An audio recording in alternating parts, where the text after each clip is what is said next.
something that women say to me all the time. Why don't you make your husband a sandwich? Okay. Is he hungry? Does he want a sandwich? Like, did he say something? I make my husband food. The last 4 nights, I made my husband dinner. Like, I don't understand this weird maker. Like, they're trying to shame women for taking care of their families. Like, it's ridiculous. That is another element of feminism that I cannot stand. It's an attack on family and these things that work. It works. Right. Men are biologically unable to have children. So the aspiration to climb a ladder forever, to wake up every single day and not have to worry about being pregnant for 9 months, I mean, that makes sense. We're different creatures, you know? I think that's like a troll, though. No, it's like, all you're good for is like, yo, make me something to eat. Listen, feminists are the originators of sign language. Shame, insults, guilt, the need to be right. RIP to KS. And the thing is that they have shamed modern women today to not wanting to please their man or take care of their families. It's ridiculous.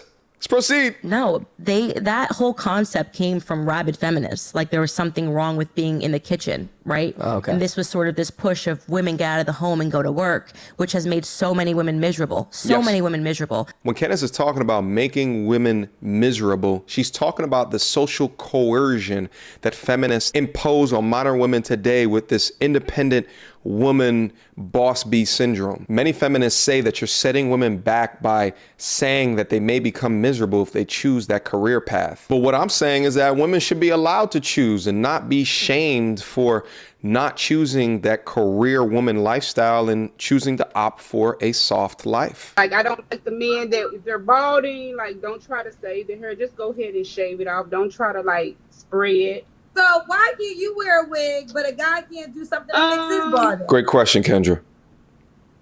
Because it just doesn't. Mine look great. Theirs don't. Theirs just don't compliment. I met a guy. He was really, really a nice guy. Opened doors, was such a gentleman. But that turned me off. The spray in his hair and in his beard. It was a turn off. Because I'm like, am I still going to be attracted to you when it's not fair? You know what you're saying right now is exactly how men feel about women with makeup and wigs. Exactly. That's exactly how they feel, what you just said. You just said, would you still be attracted to him without it? Yeah, that's the men's sentiments when they meet women with hair and makeup, because they're wondering, will I like you without all of it? Correct. Your sentiment is the same exact sentiment as a guy. Modern women are just simply not self-aware. They've not been trained to look at themselves. They've been trained to look at and judge others, and then also shame others into whatever their perception of perfection actually is. This woman has the audacity to call out hair loss and a man trying to fix it or cover it up. Meanwhile, she's probably balder than that same man. This is how you get so many women whose minimum requirements is 6 figures, but meanwhile, they make no money. They complain about their student loan debt. They complain about their credit cards. They expect you to pay for all of their shit because they can barely support themselves. This must just be a form of subconscious projection. She probably feels secure about herself, but her self-defense mechanism is to look at to others and judge others. Like you said that he was a nice guy. He did all these things for you, but you rejected him because he was trying to give the perception that his beard was still there. The nerve. Hi, my name is Maya Milusheva. I'd like to start with a short introduction about myself. I'm a woman in IT, obviously. I'm a CEO of a quite profitable IT company. I'm a mother as well, so you would say I went through quite a lot in the IT industry. So I have the experience and authority to talk about this topic.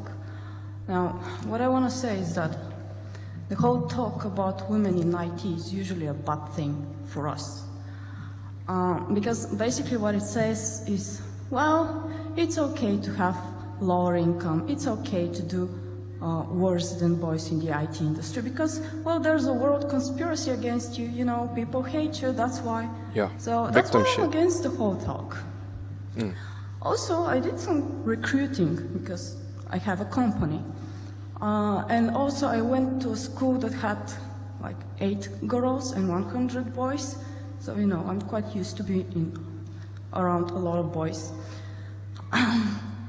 The whole thing is, girls are usually quite lazy. They're just not that good programmers. Sorry, but that's true, honestly. They just don't want to get their hands dirty to do the job. And when I tried to do some recruiting, I intentionally wanted to recruit women. And at the end, I failed to do so. Do you want to know why? Because most of those girls were usually just cheating, and they were just not good programmers. She is definitely not a feminist. And I had to recruit boys. And that's why I think the whole talk about let's recruit more women is bad, because at the end you're recruiting worse programmers. At the end, your company is going to suffer. Damn. You're gonna lose some money. It's the market. I know it's trendy to talk about women. Look at them, they're IT, confused. But I think women should just start studying more and getting the job done. And I honestly don't see girls staying up until late at their office and working that often. Oh. No, it's usually the boys staying there. Why? I don't know. That's what Jordan was saying. That's what I want to say.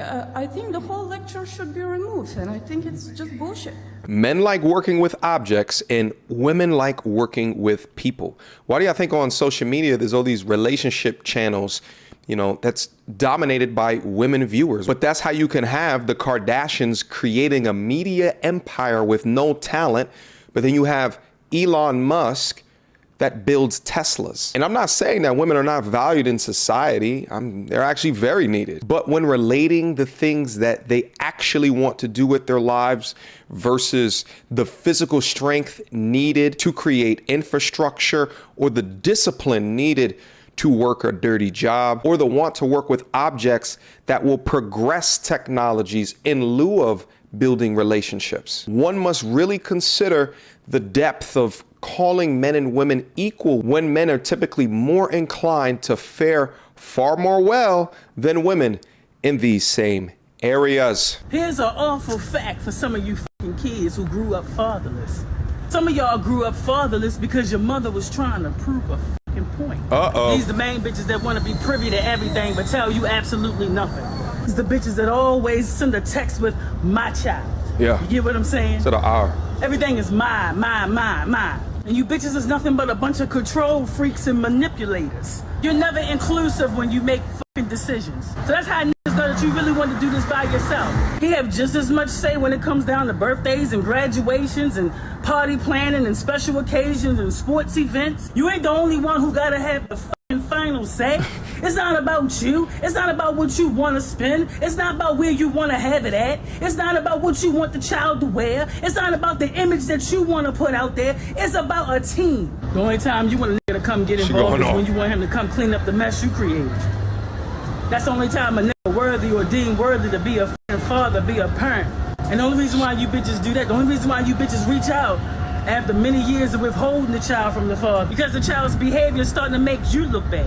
Y'all bitches want to throw around motherfucking narcissistic all day. Let's talk about that.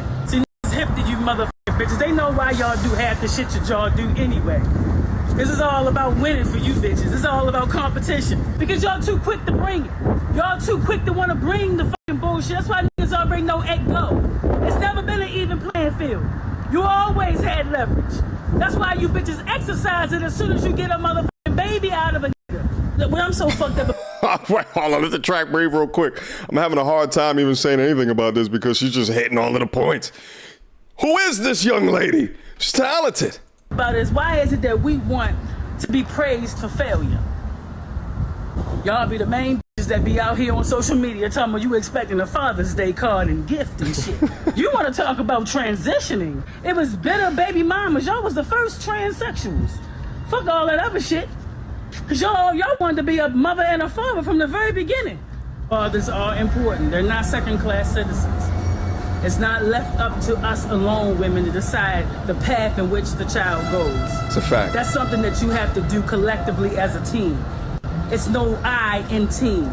It's just so interesting to me that I understand everything that she's saying, and all the men out here understand what she's saying, and like women too. You know, the ones that understand the importance of men within their life. I mean, what political party are tied to pushing the issues of the rights of men forward? You know, I'm not particularly familiar with anyone. So, you know, I think it kind of starts from an advocacy perspective, which is why so much of this is allowed to occur and to happen. But, you know, the start of places like this on the internet can be the start of movements that can inevitably get that big. Let's keep going. It's we. It's we. in the best interest of the child. If you can do that, then you're being a great mother. But if you ever make a decision in the best interest of you and it never benefits the child, you that selfish bitch that I'm fucking talking about. It's gonna be If it some don't hurt apply, motherfuckers this let it fly. Deuces. So, without further ado, MTR, cut through the BS like we in charge. No cap with the rappers like steel bars. I'm packing and rapping like here we are. Mediocre tutorial reviews. Like, comment, share my views. Come up and I paid my dues. Big step in my black way shoes. MTR, he break it down, yeah, it's MTR. Check out the sound with his MTR. No one put it down like it's MTR.